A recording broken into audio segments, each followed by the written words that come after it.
It wasn't just the heroism of the Church's bravest warriors who left their mark on the world.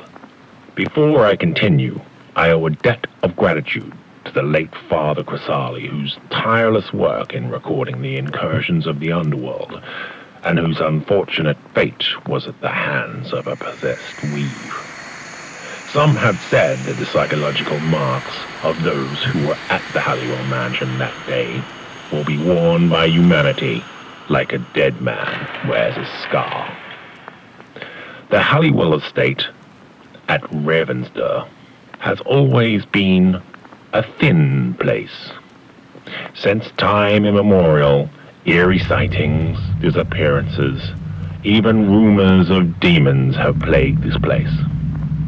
However, the local boggy ground and dearth of civilization meant that when England reconverted, the church was unwilling to build a chapel there, and instead simply told locals to keep away.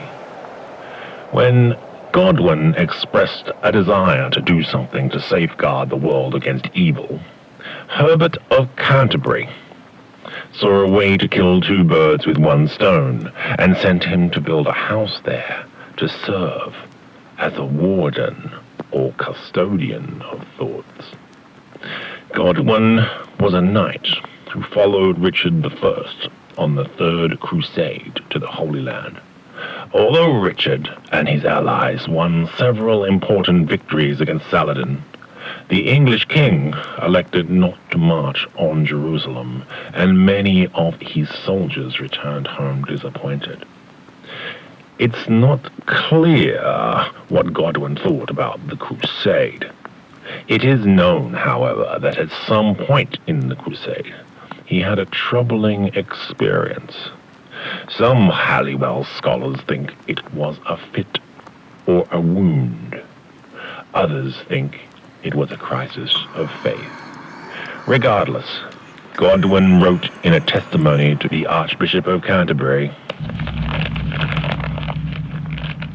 "As I lay there on my bed, fearing that I might die, one appeared to me as though sent from God with eyes of flame, and it was though the sun shone.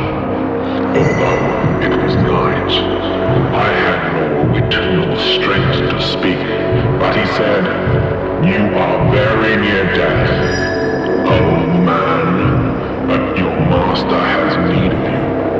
Ask him for strength, and he will never desert you.'